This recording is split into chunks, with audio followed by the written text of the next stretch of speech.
दोस्तों, आज हम आपको गौतम बुद्ध के जीवन की कहानी बताने वाले हैं। भगवान गौतम बुद्ध को मानने वाले और उनके धर्म का आचरण करने वाले करोड़ों लोग पूरी दुनिया में हैं। गौतम धर्म को मानने वाले लोगों को बुद्धिस्ट कहा जाता है। बौद्ध धर्म के अनुयायी ज़्यादातर म्यांमार, कंबोडिया, थाईलैंड, नेपाल, चीन, मलेशिया, भूटान आदि देशों में है। गौतम बुद्ध का जन्म 563 ईसा पूर्व नेपाल में लुम्बिनी नामक स्थान पर हुआ था। गौतम बुद्ध के पिता एक राजा थे जिनका नाम सुधोधन और माता का नाम महामाया था। पहले के समय में यह रिवाज था कि बच्चे के जन्म के समय माता अपने मायके चली जाती थी। जब गौतम बुद्ध का जन्म होने वाला था तो महामाया अपने मायके कपिलवस्तु के लिए जा रही थी, तो रास्ते में उन्हें प्रसव पीड़ा होने लगी, जिससे उन्होंने रास्ते में एक पेड़ के नीचे ही गौतम बुद्ध का जन्म होने वाला था, तो महामाया अपने मायके कपिलवस्तु के लिए जा रही थी, तो रास्ते में उन्हें प्रसव पीड़ा होने लगी, जिससे उन्होंने रास्ते में एक पेड़ के नीचे ही गौतम बुद्ध को जन्म दिया।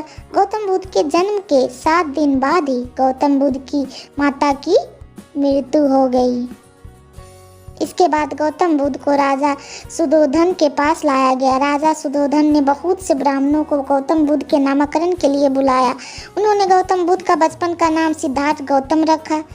ब्राह्मणों ने गौतम बुद्ध के बारे में भविष्यवाणी की।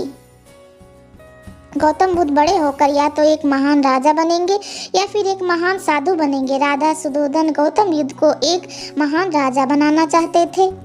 बुद्ध को बचपन से ही हर प्रकार की धार्मिक गतिविधि से दूर रखा। गौतम बुद्ध का पालन पोषण बचपन में उनकी मौसी ने किया। राजा सुधोधन गौतम बुद्ध को महल से बाहर भी नहीं जाने देते थे।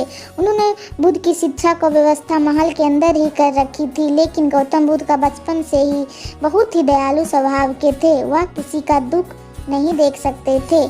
एक बार उनके चचेरे भाई देवदत्त ने एक हंस को तीर मारा, जिसका उपचार गौतम बुद्ध ने किया। गौतम बुद्ध का विवाह 16 वर्ष की आयु में राजकुमारी यशोधरा से करा दिया गया। जब गौतम बुद्ध बड़े हुए और अपने महल से बाहर कदम रखा तो उन्होंने संसार में बीमारी, सांसारिक दुख और बुढ़ापे को देखा। वह इन सब प्रश्नों के उत्तर खुद ढूंढना चाहते थे। इसी खोज के लिए उन्होंने एक रात को अपने पिता के महल को त्याग दिया। उन्होंने एक नदी में स्नान किया, अपने बाल कटाकर साधु के भेष में आ गए। इसके बाद वह भिक्षा मांगने लगे। वह भिक्षा मांगते हुए मगध नरेश बिंबिसार के पास पहुँचे। उन्होंने गौतम बुद्ध को पहचान लिया और गौतम बुद्ध को अपने राज्य में कुछ जमीन देने की पेशकश की, लेकिन गौतम बुद्ध ने उसे ठुकरा दिया। गौतम बुद्ध इसके बाद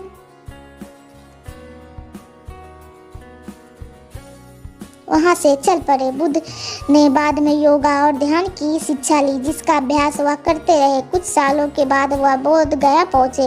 बोध गया में उन्होंने 49 दिनों तक एक पीपल के पेड़ के नीचे ध्यान लगाया,